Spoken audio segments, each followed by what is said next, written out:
Guys, আজকের পর থেকে সবাই আপনাকে ছবি এডিটিংয়ের মাস্টার বলতে বাধ্য হবে যদি আপনার মোবাইলের মধ্যে এই অ্যাপস থাকে। এই অ্যাপসটির মাধ্যমে আপনি যে কোনো নর্মাল ছবিকে এরকম থেকে এরকম করতে পারবেন। আপনারা পাশের স্ক্রিনে দেখতে পাচ্ছেন যে আমার নর্মাল ছবিটিকে প্রফেশনালভাবে এডিটিং করতে পারছি। আপনারা যে কোনো নর্মাল ছবির পিছনের ব্যাকগ্রাউন্ডটিকে ডিএসএলআর ক্যামেরার মতো ব্লার করতে পারবেন এবং ব্লার কম বেশিও করতে পারবেন এবং ফিল্টার অ্যাড করতে পারবেন। আপনি চাইলে পিছনের ব্যাকগ্রাউন্ডটি আবার চেঞ্জ করতে পারবেন এআইয়ের মাধ্যমে। এই অ্যাপ আপনার মোবাইলের মধ্যে থাকলে সবাই আপনাকে ছবি এডিটের বস বলতে বাধ্য হবে। চলুন শিখিয়ে দিই, দেখিয়ে দিই এই অ্যাপটি কীভাবে ইউজ করবেন। তো জানতে হলে ভিডিওটি অবশ্যই পুরো দেখুন। আমি আছি আপনাদের সাথে আব্দুল মিস্ত্রি, আপনারা দেখছেন এক্সপার্ট মিস্ত্রি চ্যানেল। তো চলুন শুরু করা যাক। চলুন এখন আমি আপনাদেরকে দেখিয়ে দিই এই অ্যাপটি কীভাবে ইউজ করবেন।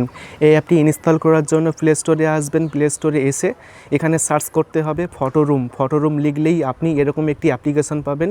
এই অ্যাপ্লিকেশানটি ইনস্টল করে ওপেন করবেন। ওপেন করার পর এই অ্যাপটির মাধ্যমে যে কোনো নর্মাল ছবিকে একদম প্রফেশনালভাবে এডিটিং করতে পারবেন। এখন আপনি স্টার্ট ফ্রম এ ফটো এখানে ক্লিক করবেন। তারপর ফোনের গ্যালারি থেকে আপনার ছবি সিলেক্ট করবেন। এখন আমি আমার ছবি সিলেক্ট করে দিচ্ছি। ছবিটি সিলেক্ট করার পর দেখবেন যে অটোমেটিক এই ছবির পিছনে যে ব্যাকগ্রাউন্ড রয়েছে ব্যাকগ্রাউন্ডটি রিমুভ হয়ে যাবে। এখন আপনি ছবিটিকে কাস্টমাইজ করতে পারবেন, এডিটিং করতে পারবেন আপনার পছন্দ মতো। করার পর এখন আপনি নিচে আসবেন। নিচে আসার পর দেখবেন যেখানে একটা অপশান পাবেন ফটো এডিটিং ক্লাসিক। এই অপশানের মধ্যে একটি অপশান রয়েছে ব্লার। এই ব্লার ছবিতে ক্লিক করবেন। ক্লিক করার পর এখানে অনেক অপশান চলে আসবে নিচে। এর মধ্যে একটি অপশান রয়েছে লেয়ার্স। এই লেয়ার্স অপশানে ক্লিক করবেন। করার পর ব্যাকগ্রাউন্ড অপশানে ক্লিক করবেন। তারপর নিচে আসবেন। তারপর এই যে ব্লারের পাশে এই অ্যারো অপশানে ক্লিক করবেন। ক্লিক করার পর এখান থেকে আপনি পিছনের ব্যাকগ্রাউন্ডটিকে ব্লার কম বেশি করতে পারবেন। এই দেখুন আমি ব্লার বেশি করে দিয়েছি। আরও বেশি করতে পারবেন, আপনি ব্লারটি কম বেশি করতে পারবেন আপনার পছন্দ মতো। কীরকম ব্লার রাখলে আপনার ছবিটি দেখতে ভালো লাগবে তো সেরকম আপনি রাখবেন। এখানে আমি রাখছি 20 রাখছি, ঠিক আছে। 20 রাখার পর এখন আপনি নিচে আসবেন। তারপর এই ফিল্টার অপশানটি অন করবেন। অন করার পর এখানে অনেক রকমের ফিল্টার রয়েছে। দেখুন কত রকমের স্টাইলের ফিল্টার রয়েছে। আপনার পছন্দের যে কোনো ফিল্টার ছবির মধ্যে অ্যাড করতে পারবেন, ঠিক আছে। এই দেখুন এটা কিন্তু বেশ ভালোই লাগছে, তাই না? পিছনের ব্যাকগ্রাউন্ডটি কিন্তু ব্ল্যাক টাইপের হয়ে গিয়েছে। আপনার পছন্দের যে কোনো ব্যাকগ্রাউন্ড রাখবেন। তো আমি এখান থেকে এটা রাখছি। তো রাখার পর এখন আপনি এখান থেকে ডান করবেন। ডান করার পর এখন আপনি চাইলে পিছনে যে ব্যাকগ্রাউন্ড রয়েছে ব্যাকগ্রাউন্ডটি আপনি চেঞ্জ করতে পারবেন এআইয়ের মাধ্যমে।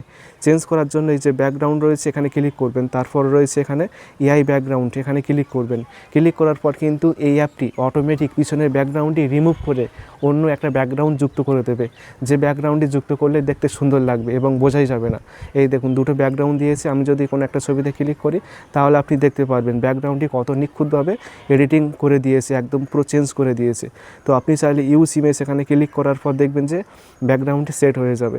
তো আমি ব্যাকগ্রাউন্ড অ্যাড করতে চাচ্ছি না, আপনি চাইলে অ্যাড করবেন। তারপর ছবিটি সেভ করার জন্য উপর থেকে এই যে এক্সপোর্ট রয়েছে নিচ থেকে এক্সপোর্ট অপশানে ক্লিক করবেন। তারপর এই যে দেখুন সেভ হয়ে গিয়েছে। আপনি আবার এই যে গ্যালারিতে ক্লিক করার পর দেখবেন যে ছবিটি এখান থেকে আপনি সেভ করতে পারবেন। অটোমেটিক সেভ হয়ে যাবে, আর কিছু করতে হবে না। এই দেখুন ফোনের গ্যালারির মধ্যে কিন্তু চলে এসেছে ছবিটি। কতটা প্রফেশনালভাবে এডিটিং করে দিয়েছে দেখুন। আর ছবিটি কিন্তু এইচডিভাবে সেভ হবে, কোয়ালিটি কিন্তু নষ্ট হবে না।